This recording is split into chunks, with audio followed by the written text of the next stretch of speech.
എല്ലാവർക്കും നമസ്കാരം. Second year higher secondary വിദ്യാർത്ഥികൾക്ക് accountancy with computerised accounting and accountancy with financial accounting എന്നിവയുടെ ഓരോ ചാപ്റ്ററിൽ നിന്നും വരുന്ന മാർക്കിൻ്റെ വെയിറ്റേജാണ് ഈ വീഡിയോയിൽ ഉൾപ്പെടുത്തിയിരിക്കുന്നത്. ആദ്യം അക്കൗണ്ടൻസി വിത്ത് കമ്പ്യൂട്ടറൈസ്ഡ് അക്കൗണ്ടിങ്ങിൻ്റെ വെയിറ്റേജ് നോക്കാം. First chapter accounting four partnership basic concepts. ഈ ചാപ്റ്ററിൽ നിന്ന് 8 മാർക്കിൻ്റെ ക്വസ്റ്റ്യൻസാണ് എക്സ്പെക്റ്റ് ചെയ്യേണ്ടത്. Second chapter reconstitution of partnership admission of a partner. ഈ ചാപ്റ്ററിൽ നിന്ന് 13 മാർക്കിൻ്റെ ക്വസ്റ്റ്യൻസ് ആയിരിക്കും ഉണ്ടായിരിക്കുന്നത്. ഈ ചാപ്റ്ററിൽ നിന്ന് ഒരു എസ്സേയും ഉണ്ടായിരിക്കുന്നതാണ്. മൂന്നാമത്തെ chapter reconstitution of partnership retirement and death of a partner. ഈ ചാപ്റ്ററിൽ നിന്ന് 8 മാർക്കിൻ്റെ ക്വസ്റ്റ്യനാണ് വരുന്നത്. നാലാമത്തെ chapter dissolution of partnership firm. ഈ ചാപ്റ്ററിൽ നിന്ന് 11 മാർക്കിൻ്റെ ക്വസ്റ്റ്യനാണ് വരുന്നത്. അപ്പോൾ അഡ്മിഷൻ ഓഫ് എ പാർട്ണറും ഡിസൊല്യൂഷൻ ഓഫ് എ പാർട്ണർഷിപ്പും ഇതിൽ നിന്ന് രണ്ടിൽ നിന്നുമായിരിക്കും എസ്സേ വരുന്നത്. മോഡൽ ക്വസ്റ്റ്യൻ പേപ്പർ നോക്കിയാൽ മനസ്സിലാക്കാൻ സാധിക്കും. പിന്നെ സെക്കൻഡ് പാർട്ട് കമ്പ്യൂട്ടറൈസ്ഡ് അക്കൗണ്ടിംഗ് ആണ്. കമ്പ്യൂട്ടറൈസ്ഡ് അക്കൗണ്ടിങ്ങിൽ ആദ്യത്തെ chapter overview of computerised accounting system. ഈ ചാപ്റ്ററിൽ നിന്ന് 3 മാർക്കിൻ്റെ ക്വസ്റ്റ്യൻസ് ആയിരിക്കും ഉണ്ടാകുന്നത്. Second chapter spreadsheet. ഈ ചാപ്റ്ററിൽ നിന്ന് 5 മാർക്കിൻ്റെ ക്വസ്റ്റ്യൻ ഉണ്ടായിരിക്കുന്നതാണ്.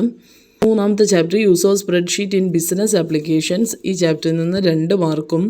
നാലാമത്തെ chapter graphs and charts for business. ഈ ചാപ്റ്ററിൽ നിന്ന് 3 മാർക്കിൻ്റെ ക്വസ്റ്റ്യൻസുമായിരിക്കും ഉണ്ടായിരിക്കുന്നത്. പിന്നെ വരുന്നത് 5ാമത്തെ ചാപ്റ്ററാണ് അക്കൗണ്ടിംഗ് സോഫ്റ്റ്വെയർ പാക്കേജ്. 5 മാർക്കിൻ്റെ ക്വസ്റ്റ്യൻസ് ഇതിൽ നിന്നും ഉണ്ടായിരിക്കുന്നതാണ്. Last chapter DBMS. ഈ ചാപ്റ്ററിൽ നിന്ന് 2 മാർക്കിൻ്റെ ക്വസ്റ്റ്യൻസും ഉണ്ടായിരിക്കുന്നതാണ്. അപ്പോൾ ഇതിൽ ലാസ്റ്റ് ക്വസ്റ്റ്യനായിട്ട്, അതായത് എസ്സേ മോഡൽ ചോദിക്കുന്നത് സ്പ്രെഡ്ഷീറ്റിൽ നിന്നും അതുപോലെ തന്നെ അക്കൗണ്ടിംഗ് സോഫ്റ്റ്വെയർ പാക്കേജിൽ നിന്നുമാണ്. നെക്സ്റ്റ് നോക്കാൻ പോകുന്നത് AFSൻ്റെ സെക്കൻഡ് പാർട്ടിൻ്റെ വെയിറ്റേജ് ആണ്.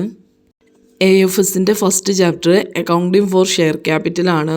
ഈ ചാപ്റ്ററിൽ നിന്നാണ് എസ്സേ വരാറ്. 12 മാർക്കിൻ്റെ ക്വസ്റ്റ്യൻസാണ് ഈ ചാപ്റ്ററിൽ നിന്ന് വരുന്നത്.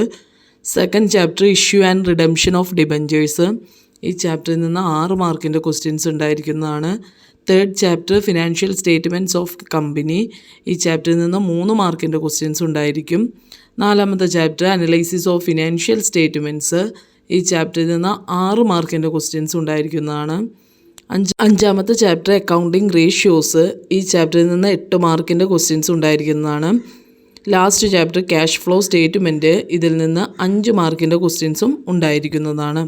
ഇതിലെ എസ്സേ വരുന്നത് അക്കൗണ്ടിംഗ് ഫോർ ഷെയർ ക്യാപിറ്റലിൽ നിന്നും അക്കൗണ്ടിംഗ് റേഷ്യോസ്, ഈ 2 ചാപ്റ്ററിൽ നിന്നാണ് 8 മാർക്കിൻ്റെ ക്വസ്റ്റ്യൻസ് വരുന്നത്.